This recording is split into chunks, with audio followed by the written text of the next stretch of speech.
Hello friends, welcome back my YouTube channel.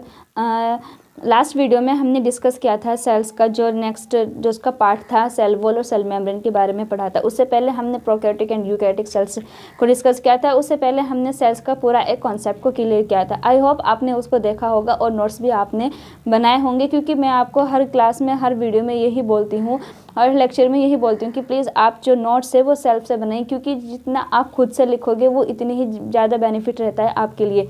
इसलिए मैं बार बार हर video में आके नहीं बोलूँगी कि आप खुद से नोट्स बनाओ। बस लास्ट बार ये है कि आप अगर खुद से नोट्स बनाओगे तो वो ज़्यादा आपके लिए बेनिफिट होता है, वो ज़्यादा आपको मतलब एक तरीके से बहुत ज़्यादा उसमें आपको हेल्प मिलती है। क्योंकि जब आप नोट डाउन करते हो तो कहीं ना कहीं वो हमारे माइंड में क्या होता है, वो सेट हो जाती है चीज़ें नोट डाउन करते हुए। तो इसलिए मैं भी शॉर्ट नोट में इसलिए ही नोट डाउन करती हूँ ताकि आपको नोट डाउन करने में किसी भी तरीके की कोई भी परेशानी ना आए। तो आज की वीडियो में मैं आपको बता देती हूँ। आज की वीडियो में मैंने आपको बताया था लास्ट वीडियो में कि जो हमारा अदर नेम से जाने जाते हैं सी टेट में, यूपी टेट में या किसी भी टेट का एग्ज़ाम है जो मोस्टली पूछे ही जाते हैं, और वो पूछे जाते हैं कि जैसे हमारा न्यूक्लियस हो गया, न्यूक्लियस का क्या काम है, क्या इसका फंक्शन है, इसको किस नाम से और जाना जाते हैं। हमारा राइबोसोम्स हो गया, गोल्जी बॉडीज़ होगी, माइटोकॉन्ड्रिया हो गया। ठीक है, तो आज की वीडियो में जो हमारा सेल्स का जो आई थिंक 3rd या 4th पार्ट है, तो आज की इस वीडियो में यही डिस्कस करेंगे कि क्या है इसके आगे का पार्ट। ठीक है, लास्ट वीडियो में फिर हमारे इसकी 1 या 2 क्लासेस और मिनिमम 1 या 2 पार्ट और रह जाएंगे सेल्स को कंप्लीट होने में, क्योंकि डिटेल में पढ़ेंगे। क्योंकि अगर डिटेल में करोगे तो आप किसी भी एग्जाम में कॉम्पिटिटिव बैठते हो तो वहाँ पे आपको मैं भी जहाँ तक मैं आपसे उम्मीद करती हूँ कि आपका क्वेश्चंस जो है वो सेल्स से आपका किसी भी तरीके से कोई भी मतलब गलत नहीं होगा। ओके, तो चलिए आज की इस वीडियो को देख लेते हैं और देखते हैं कि हमारा नेक्स्ट टॉपिक क्या है। सबसे पहले हम बात करते हैं न्यूक्लियस। न्यूक्लियस क्या है? जो न्यूक्लियस है इसको डिस्कवर किया था रॉबर्ट ब्राउन ने। न्यूक्लियस को जो डिस्कवर किया था वो किसने किया था? वो डिस्कवर किया था रॉबर्ट ब्राउन ने। ठीक है, सबसे पहले आप यही ध्यान रखेंगे। एक सेकंड,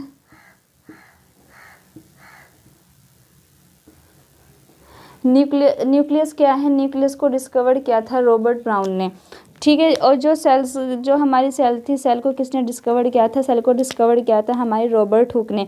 लेकिन जो हमारा न्यूक्लियस है, न्यूक्लियस को किसने डिस्कवर किया? न्यूक्लियस को डिस्कवर किया रॉबर्ट ब्राउन ने। आप इसको ध्यान रखिएगा, एक इंपॉर्टेंट पॉइंट है। आपको ईवीएस में या फिर 1 शॉट में आपसे पूछा जा सकता है कि जो न्यूक्लियस है, न्यूक्लियस को किसने डिस्कवर किया?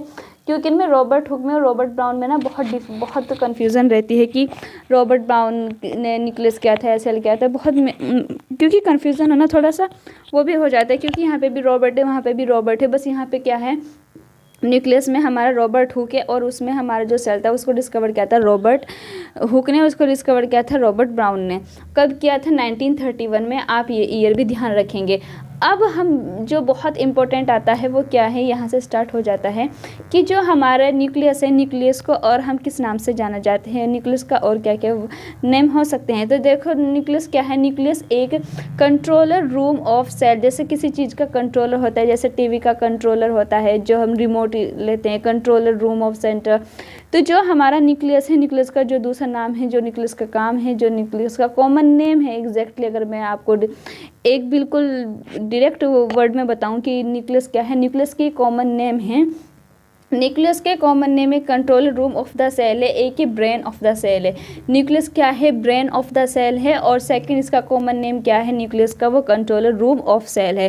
थर्ड इसका क्या है? मैनेजर ऑफ सेल है, सेल का मैनेजर न्यूक्लियस है। ठीक है, और कंट्रोलर सेंटर्स ऑफ सेल। ठीक है, जो हमारे सेल का जो कंट्रोलर सेंटर है वो भी क्या है? न्यूक्लियस है। ठीक है, nucleus contain genetic material DNA and RNA. देखो हमारे न्यूक्लियस में, जैसे न्यूक्लियस में क्या है, न्यूक्लियस में जेनेटिक डीएनए मटेरियल प्रेजेंट होता है, जो हमारी जीन्स होती है। ठीक है, तो जेनेटिक मटेरियल हमारा डीएनए एंड आरएनए है। ठीक है, तो इसमें यहाँ पे एक इम्पोर्टेंट पॉइंट ये बन जाता है, ये एक एक्सेप्शन है, लेकिन मैंने आपको बताया था कि एक्सेप्शन से ही जो हमारे क्वेश्चंस जो चांसेस रहते हैं वो बहुत वहीं से ही जो हमारे एक्सेप्शन होते हैं वहीं से ही बनने की चांसेस होते हैं। तो न्यूक्लियस क्या होता है? Nucleus DNA present mitochondria and chloroplast. मतलब प्लांट्स में भी जो हमारे माइटोकॉन्ड्रिया है, क्लोरोप्लास्ट है, वहाँ पे भी जो न्यूक्लियस है वहाँ पे क्या प्रेजेंट होता है? डीएनए प्रेजेंट होता है माइटोकॉन्ड्रिया एंड क्लोरोप्लास्ट में। ओके, माइटोकॉन्ड्रिया एंड क्लोरोप्लास्ट में भी क्या प्रेजेंट होता है, न्यूक्लियस के डीएनए प्रेजेंट होते हैं। जैसे हमारे जेनेटिक मटेरियल न्यूक्लियस जो है डीएनए आरएनए प्रेजेंट होते हैं, वैसे ही हमारे माइटोकॉन्ड्रिया एंड क्लोरोप्लास्ट में प्रेजेंट होते हैं। ये इसके कॉमन नेम ही, ये आपको याद करने ही पड़ेंगे, इसका कोई शॉर्टकट नहीं है और आप इनसे बच भी नहीं सकते, क्योंकि इम्पोर्टेंट है। मतलब बहुत चांसेस रहती है इनके कॉमन नेम पूछने की, आपको ईवीएस में पूछ सकते हैं, जिस तरीके से सीटेट वालों का डिफ़िकल्टी लेवल बढ़ता जा रहा है। ठीक है, तो सेकंड है हमारा न्यूक्लियोलस। अब न्यूक्लियोलस कहाँ पे प्रेजेंट होता है, ये विद इन न्यूक्लियस में प्रेजेंट होता है, आप ये ध्यान रखेंगे। ठीक है, nucleus helps formation of ribosomes. आपसे पूछ सकता है, इसका फंक्शन पूछ सकता है कि जो हमारा न्यूक्लियोलस में जो हमारा न्यूक्लियस है, न्यूक्लियस क्या करता है, राइबोसोम की फॉर्मेशन को बनने में मदद करता है, यानी कि फॉर्मेशन ऑफ राइबोसोम में न्यूक्लियस हमारी क्या करता है, हेल्प्स करता है। ओके, तो न्यूक्लियस प्रेजेंट है विद इन न्यूक्लियस में, और न्यूक्लियस क्या करता है, जो फॉर्मेशन करता है राइबोसोम की, इसमें हेल्प करता है न्यूक्लियस। ओके, न्यूक्लियस में जो हमारी फॉर्मेशन होती है राइबोसोम की, उसमें क्या करता है, हेल्प करता है। मैं बार बार बहुत पॉइंट मैं बार पॉइंट को इसलिए रिपीट करती हूँ ताकि आपके माइंड में सेट हो जाए सुन के ही, और आपको ज़्यादा वो भी ना करना पड़े, क्योंकि बहुत शॉर्ट में इसी वजह से नोट डाउन करती हूँ ताकि आपको किसी भी तरीके की कोई प्रॉब्लम ना हो। ओके, अब बात करते हैं हम क्लोरोप्लास्ट। क्लोरोप्लास्ट प्रेजेंट होता है प्लांट सेल में, एब्सेंट होता है एनिमल सेल में, एक्सेप्ट यूग्लिना। अब इम्पोर्टेंट पॉइंट मैंने वही बताया था, ये भी क्या है, एक एक्सेप्शन है। ठीक है, ये भी क्या है, एक एक्सेप्शन है। यहाँ पे एक्सेप्शन यही है कि जो हमारा क्लोरोप्लास्ट है वो प्रेजेंट होता है प्लांट सेल में, एनिमल सेल में क्लोरोप्लास्ट हमारा प्रेजेंट नहीं होता, और एक्सेप्ट यूग्लिना, यूग्लिना को छोड़ के, क्योंकि यूग्लिना क्या है, कनेक्टिंग लिंक है बिटवीन प्लांट्स एंड एनिमल्स की। यूग्लिना क्या है, कनेक्टिंग लिंक है किसकी, प्लांट और एनिमल की। जैसे हमारी वो होती है लिविंग नॉन लिविंग थिंग्स के बीच में जो हमारी कनेक्टिंग लिंक होती है, वैसे ही हमारे प्लांट्स और एनिमल्स के बीच में कनेक्टिंग लिंक क्या है, यूग्लिना होती है। इम्पोर्टेंट है, आप इसको प्लीज़ नोट डाउन रखना, ये एक इम्पोर्टेंट और एक्सेप्शन से आप ध्यान ही रखोगे। सर जितने भी आपको एक्सेप्शंस बताती हूँ कि जितने भी जो हमारा ये है क्लोरोप्लास्ट है प्लांट सेल में प्रेजेंट होता है, एनिमल सेल में प्रेजेंट नहीं होता, एक्सेप्ट यूग्लिना, यूग्लिना को छोड़ के, क्योंकि यूग्लिना क्या है, यूग्लिना हमारी जो यूग्लिना है, यूग्लिना एक कनेक्टिंग लिंक है बिटवीन प्लांट्स एंड एनिमल्स की। ओके, ये क्या है, हमारा स्ट्रक्चर है क्लोरोप्लास्ट का। अब मैं आपको यहाँ से कुछ मोस्ट इंपॉर्टेंट क्वेश्चन बताना चाहूँगी। सबसे पहले आप स्ट्रक्चर देख लीजिए क्लोरोप्लास्ट की। ये हमारा क्या है, यहाँ पे थैलाकोइड प्रेजेंट है, ये डीएनए। ओके, ये स्ट्रोमा, ये आप जो देख रहे हो ये स्ट्रोमा होता है, ये हमारा ग्रेनम है। ठीक है, और इसके अंदर जो क्या है, हमारे क्लोरोफिल प्रेजेंट है। ये बाहर की जो आप देख रहे हो ये हमारी आउटर मेम्ब्रेन है, और जो आप ये अंदर की देख रहे हो ये हमारी इनर मेम्ब्रेन है। ओके, आई होप आपको क्लियरली दिख रहा होगा क्लोरोप्लास्ट का डायग्राम। अब मैं आपको यहाँ से बताती हूँ कि जो हमारे क्वेश्चंस आते हैं वो यहाँ से कैसे क्वेश्चंस आते हैं, क्योंकि वो क्वेश्चंस बहुत इंपॉर्टेंट हो जाते हैं। ठीक है, मैं आपको यहाँ पे अलग से बता देती हूँ, क्योंकि यहाँ से बहुत उनके चांसेस होते हैं क्वेश्चंस बनने की, किसी भी अगर आप कॉम्पिटिटिव एग्जाम में बैठते हो। तो सबसे पहले आप यहीं से देख लीजिए, मैं आपको यहीं पे बता देती हूँ कि जो हमारा देखो, जो आप ये स्ट्रक्चर देख रहे हो ना, ये ऐसे बन रही है। जो इसमें जो हमारी दो होती है, सिर्फ जो दो है, इनको तो हम थैलाकोइड बोलते हैं। ठीक है, क्या बोलते हैं इनको, थैलाकोइड। और जो ये पूरा है ना, इस पूरे को ही हम ग्रेनम बोलते हैं। क्या बोलते हैं इस पूरे को हम, ग्रेनम। क्या बोलते हैं हम इस पूरे को, ग्रेनम। ओके, अब नेक्स्ट पॉइंट इसमें से यहाँ से क्या पूछा जाता है, नेक्स्ट पॉइंट ये आता है कि जो हमारी जब फोटोसिंथेसिस होती है, तो फोटोसिंथेसिस के दौरान हमारी जो रिएक्शंस होती है वो कहाँ कहाँ होती है। सबसे पहले तो आप ये ध्यान रखोगे कि जो हमारा ग्रेनम है, ग्रेनम में आप ये ध्यान रखोगे कि यहाँ बोल सकते हैं उसको ग्रेना, आप ग्रेना ले लो उसको, ग्रेना। ठीक है, ग्रेना में हमारी लाइट रिएक्शन होगी। प्लीज़ इस पॉइंट को फोकस करना, लाइट रिएक्शन होगी फोटोसिंथेसिस के वक्त। Okay, photosynthesis important. कैसी रिएक्शंस होगी यहाँ पे, लाइट रिएक्शंस किस में होगी, ग्रेना में होगी। नेक्स्ट पॉइंट, डार्क रिएक्शन कहाँ पे होगी, डार्क रिएक्शन हमारी स्ट्रोमा में होती है। डार्क रिएक्शन कहाँ पे होगी, डार्क रिएक्शन हमारी स्ट्रोमा में होगी। प्लीज़ इस पॉइंट को भी आप ध्यान रखोगे। जो लाइट रिएक्शन है, लाइट रिएक्शंस हमारी ग्रेना में होगी और जो डार्क रिएक्शन है वो हमारी स्ट्रोमा में होगी। मोस्ट इंपॉर्टेंट पॉइंट है, क्वेश्चन बहुत चांसेस होते हैं इस क्वेश्चन के आने की। ये पूछा जाता है कि जो क्लोरोप्लास्ट में जो फोटोसिंथेसिस होती है तो उसमें जो रिएक्शंस होती है, तो जो रिएक्शंस होगी ना उसमें जो फोटोसिंथेसिस के वक्त, तो आप ध्यान रखोगे कि जो लाइट रिएक्शंस होगी वो कहाँ पे होगी, वो तो होगी हमारी ग्रेना में। लेकिन जो हमारी डार्क रिएक्शन होती है ना, डार्क रिएक्शन हमारी कहाँ में होगी, डार्क रिएक्शन हमारी होती है स्ट्रोमा में। किस में होगी, स्ट्रोमा में। और कुछ इसके इंपॉर्टेंट पॉइंट है जहाँ से इनके क्वेश्चंस बहुत चांसेस होते हैं पूछने के, मैं आपको वो भी बता देती हूँ क्योंकि मैंने बोला था कि डिटेल में स्टडी करेंगे। ओके, और नेक्स्ट क्वेश्चन आपसे ये पूछा जा सकता है यहाँ पर कि जो हमारे ये होता है क्लोरोप्लास्ट, और ये किसकी वजह से हो रहा है, ये सब हमारी क्लोरोफिल की वजह से होगी। किसकी वजह से होगी, क्लोरोफिल। अब सपोज करो आपसे क्वेश्चन पूछा जाए कि जो हमारा क्लोरोफिल पिगमेंट है, क्लोरोफिल पिगमेंट के अंदर हमारी कौन सी मेटल प्रेजेंट होती है। इंपॉर्टेंट क्वेश्चन है, क्लोरोफिल के अंदर हमारी कौन सी पिगमेंट मेटल कौन सी प्रेजेंट होती है, तो ध्यान रखना मैग्नीशियम मेटल, ठीक है ना। मैग्नीशियम मेटल आप ध्यान रखोगे क्या प्रेजेंट होगी उसमें, मैग्नीशियम मेटल हमारी उसमें क्या होती है, प्रेजेंट होती है। ओके, नेक्स्ट पॉइंट,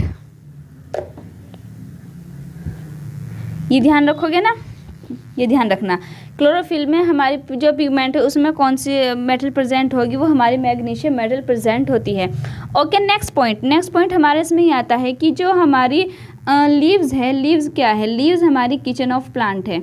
लीव्स क्या है, लीव्स हमारी किचन ऑफ प्लांट है। आप इस पॉइंट को भी ध्यान रखोगे। अगर पूछा जाए आपसे ईवीएस में कि प्लांट ऑफ किचन क्या है, तो वो क्या है, हमारी लीव्स है, ठीक है। लीव्स क्या है, हमारी किचन ऑफ प्लांट है। आप इसको भी ध्यान रखोगे। और ये बहुत इंपॉर्टेंट क्वेश्चन है जो मैंने आपको बताया कि अगर आपसे पूछा जाए कि जो हमारी लाइट रिएक्शन होती है वो कहाँ पे होती है, वो हमारी ग्रेना में होगी। डार्क रिएक्शन कहाँ पे होगी, डार्क रिएक्शन हमारी स्ट्रोमा में होगी। और क्लोरोफिल पिगमेंट जो हमारे प्रेजेंट होता है उसके अंदर कौन सी मेटल हमारी प्रेजेंट होती है, वो हमारी मैग्नीशियम मेटल प्रेजेंट होती है। और क्लोरोफिल पिगमेंट क्या करता है, हमारी फोटोसिंथेसिस में हेल्प करता है, ठीक है। फोटोसिंथेसिस में क्या करता है, क्लोरोफिल पिगमेंट हेल्प करता है। मैग्नीशियम मेटल आप ध्यान रखोगे, मैग्नीशियम मेटल प्रेजेंट होती है। जैसे मैंने स्ट्रोमा में आपको बताया था कि स्ट्रोमा में कौन सी मेटल प्रेजेंट होगी, वो आपने शायद देखा भी होगा, वहाँ पे कौन सी मेटल प्रेजेंट थी, आप मुझे कमेंट करके बताएंगे।